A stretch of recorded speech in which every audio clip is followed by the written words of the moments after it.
Alo, Trà Vinh xin chào các bạn. Hôm nay thì mình sẽ chia sẻ cái món bánh bía nhân đậu xanh nha, cùng với sầu riêng và trứng muối. Lớp bột thì mềm, xốp, dẻo, bên trong thì nhân rất là hấp dẫn luôn. Làm không có khó đâu các bạn, nhìn hấp dẫn quá ha. Bây giờ mời các bạn mình cùng vào bếp để thực hiện bánh bía ngon này nè. Phần nguyên liệu đầu tiên thì mình dùng ở đây là 200g bột mì đa dụng ha, 30g bột năng, 50g đường, chút muối, 50g mỡ heo, 100ml nước. Rồi bây giờ sẽ cho hết 3 muỗng canh đường vô trong thau.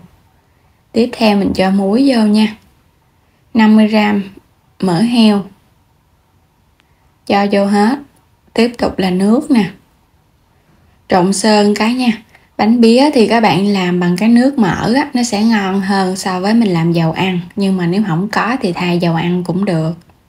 Tiếp theo là mình cho 3 muỗng canh bột năng vô. Bột năng giúp cho cái vỏ bột của mình nó mềm dẻo. Bột mì đa dụng thì các bạn dùng loại nào cũng được nha. Mình cho vô hết rồi cái mình trộn đều lên. Thì mình dùng công thức này là 230g bột với 100ml nước và 50g mỡ heo. Trộn tất cả thì mình thấy bột của mình nó sẽ dẻo mịn và nó không có bị khô nha. Rồi bây giờ các bạn đậy để 5 phút. Bột ruột ở đây thì mình có 100g bột mì đa dụng, 40g nước mỡ heo. Cũng cho hết 2 loại vô rồi cái mình trộn đều Cái phần bột ruột này thì nó đơn giản. Nếu như mà thiếu có hơi khô thì các bạn cho một chút mỡ nữa. Trộn đều xong thì mình thấy nó dẻo mịn vậy nè, mình cũng đậy lại để qua một bên. Quay trở lại cái phần bột áo. Bây giờ các bạn mở nó ra, mình sẽ nhồi sơn cái cho cái phần da bột ở bên ngoài nó láng mịn. Các sợi protein ở trong bột nó co giãn thì bột của mình nó sẽ mịn lắm. Mình không có cần phải nhồi nhiều nha, mình chỉ cần gập bột chừng 10 lần thôi. Rồi đậy kín để nửa tiếng đồng hồ. Ở đây là 10 cái lòng đỏ trứng muối nè, mình có chia sẻ cái cách làm rồi thì các bạn có thể xem thêm, mình để đường link ở phần mô tả nha. Rồi cái cho dầu mè vô, mình rửa sạch rồi cho dầu mè vô thì các bạn trộn đều lên, giúp cho nó thơm cái trứng và nó bóng hơn. Sẽ đem đi hấp 5 phút hoặc là các bạn nướng 5 phút cho cái lòng đỏ này nó chín Để làm phần nhân thì mình có ở đây sầu riêng nha. Sầu riêng thì các bạn dùng khoảng 2 cho đến 3 múi. Thì mình tán ra, mình lấy cái phần thịt cho nó nhuyễn nhuyễn. Sẽ cho hết cái phần sầu riêng vào trong chảo, các bạn sên sơ để cho phần nhân của mình nó trong Mình sẽ thêm vào trong này muỗng canh đường. Rồi bắt lên trên bếp nha. Mình để lửa nhỏ vừa, các bạn sên chút thôi, khoảng 3 phút để cho đường nó tan ra hết, ngấm vào sầu riêng thì mình thấy cái phần sầu riêng của mình nó sẽ trong hơn Vậy là được rồi, không có cần sên nhiều nó bị khô. Đây là nhân đậu xanh, mình đã chia sẻ cách làm rồi, các bạn cũng có thể xem thêm video, đường link mình để ở phần mô tả. Làm sẵn mình để vào tủ đông, khi nào dùng các bạn chỉ cần cho vào trong chảo mình hâm nóng là nó dẻo ngon Mình sẽ vo viên ra để qua một bên nha.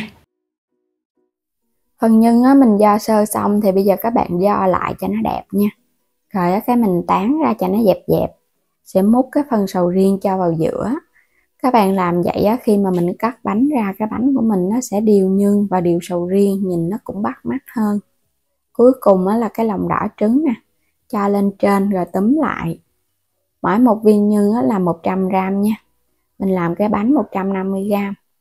Cũng làm lần lượt tương tự vậy đó. Cái phần bột sau khi để nửa tiếng, bây giờ các bạn sẽ lấy nó ra. Bây giờ bắt đầu mình chia bột. Phần bột này mình sẽ chia ra làm 10 cái bánh. Cho nên là các bạn có thể cân cho chính xác hoặc là mình chia đều cũng được nha. Mình lẫn ở bên ngoài vô cho nó láng mịn thì chút mình gói vô nó dễ, nhìn cái bánh nó cũng ngon. Lẫn hết 10 cái viên bột rồi để qua một bên. Cái phần bột ruột cũng vậy luôn nha, mình cũng lấy ra. Các bạn lăn ra cho nó hơi láng láng một chút rồi cái mình chia. Cũng chia ra 10 cái viên bột. Thì 2 phần bột áo, 1 phần bột ruột qua tròn lần lượt rồi cũng để qua một bên. Xong hết rồi thì mình sẽ lấy cái viên bột áo, các bạn sẽ cán cho nó mỏng ra, cán sơ sơ thôi để mình gói cái bột ruột á. Sẽ cho cái bột ruột vào trong, các bạn nhớ mình túm nó lại nha, đừng có cho nó ló cái bột ruột ra ngoài, thì chút nữa mình cán nó dễ bị lòi bột á, nó rách bột, không có được đẹp. Làm xong hết thì cái viên bột đầu tiên các bạn sẽ lấy ra mình cán mỏng qua một lần, rồi á, các bạn sẽ lật bề nó trở lại ha, mình cán một cái nữa rồi cuộn nó lại nè. Đây là cái bước giúp cho nó có lớp á, đè dẹp, cán mỏng ra. Mình thấy làm kiểu này á, là đơn giản nhất luôn, cái phần bột ruột nó sẽ không có bị rách ra bên ngoài. Rồi để qua một bên ha. Rồi bây giờ các bạn đậy kín, mình chờ 10 phút cho nó nở. Đây là cái màu thực phẩm, mình lấy cái miếng giấy á, thấm vô một chút nữa mình sẽ in cái mặt bánh á. Quay trở lại cái phần bột, cái viên bột nào nãy các bạn cán trước á, thì mình lấy ra mình làm đầu tiên ha, đè dẹp xuống, rồi cái mình cán mỏng từ từ ra, cán nhẹ nhàng cho nó đừng có bị rách bột. Xong rồi á, mình sẽ cho cái viên nhân vô. Nhân này á, nếu mà làm cái bánh bía các bạn đừng có làm cho nhân khô quá nha, làm ướt ướt thì á, ra cái bánh bía nó mới ngon. Còn làm nhân khô giống như mình làm bánh trung thu á, là ra bánh bía nó sẽ không được ngon. Túm các cái mép bột cho nó chặt lại, để cho khi mình nướng nó không có bị bung cái mép. Làm cho cái phần này nó kỹ một chút ha. Rồi vậy là xong rồi đó. Lật về trở lại thì các bạn chỉnh sửa nó cho nó tròn lại. Bánh đầu tiên các bạn sẽ in cái hoa văn lên trên mặt liền, tại vì nó còn ướt á, nó sẽ thấm đẹp. In nó thì đè xuống một chút. Mình làm lần lượt cho đến hết 10 cái bánh. Mỗi một cái bánh á, thì các bạn lót ở bên dưới cái miếng giấy nến nè, để chút mình nướng á, nó không có bị dính. Nhìn cái bánh thấy cưng quá, tròn quay à, có cái bông hoa ở trên nữa. Rồi bây giờ sẽ đem nướng. Mình nướng bằng cái nồi chiên không dầu, thì một lần mình nướng 5 bánh. Nướng một lần trước rồi chút mình nướng tiếp lần 2. Nướng lần đầu tiên thì mình sẽ nướng 180 độ trong vòng 15 phút. Tiếp theo là mình chuẩn bị một cái lòng đỏ trứng gà, mình thêm chút nước, khuấy đều lên để cho nó loãng bớt á. Bánh sau khi nướng lần 1 thì bây giờ các bạn thấy cái vỏ bột nó đục hơn là nó chín rồi đó. Mình sẽ lấy nó ra nha. Nó đục hơn nè, còn lúc mà nó còn sống thì nó trong. Sẽ quét cái mặt trứng lên. Rồi ở trong thời gian quét trứng thì các bạn nướng tiếp 5 cái bánh còn lại. Mình quét một lớp mỏng xung quanh hết luôn ha. Rồi anh muốn cho nó đậm hơn thì quét một lớp, xong cái hồi các bạn quay trở lại mình quét thêm một lớp nữa là cái màu nó sẽ đậm. Mình sẽ cho vào trong lò nướng, mình nướng tiếp lần 2 ha. Lần 2 thì 160 độ trong vòng 10 phút. Thúc 2 lần nướng thì cho vào trong chảo nướng thêm 5 phút nữa cho cái đế bánh nó vàng đều.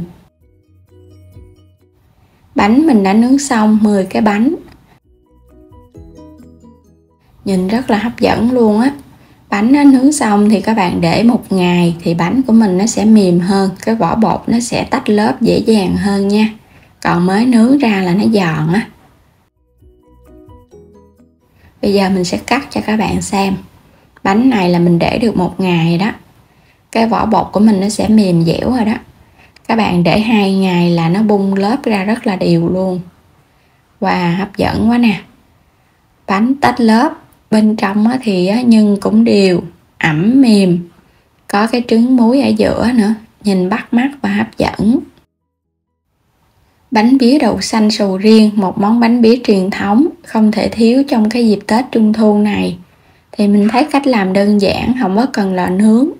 Mình chỉ cần cái lò chiên thôi là đã có bánh ngon thưởng thức rồi. Ngoài lò chiên các bạn cũng có thể nướng bằng chảo cũng ngon luôn á. Các bạn thấy tách lớp dễ dàng ha. Cái lớp rất là mỏng luôn, mềm. Nếu mà các bạn làm bằng dầu ăn á thì phải để 2 ngày bánh nó mới tách lớp. Còn á, mình làm bằng mỡ heo á thì chỉ cần để 1 ngày thôi là cái vỏ bột nó sẽ tách tự nhiên. Và đối với mỡ á, thì thấy á, cái vỏ bột của mình nó sẽ mềm và nó béo ngon hơn so với dầu ăn. Mình cũng đã có video chia sẻ với dầu ăn rồi, thì mình thấy với mỡ heo thì nó ngon hơn.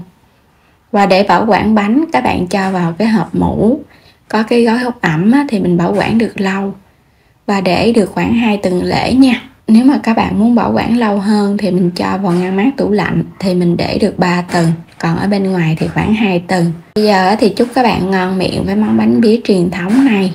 Đừng quên đăng ký kênh ủng hộ I Love Trà Vinh và để xem các video miễn phí ủng hộ kênh mình nha. Xin chào tạm biệt và hẹn gặp lại các bạn ở những video tiếp theo.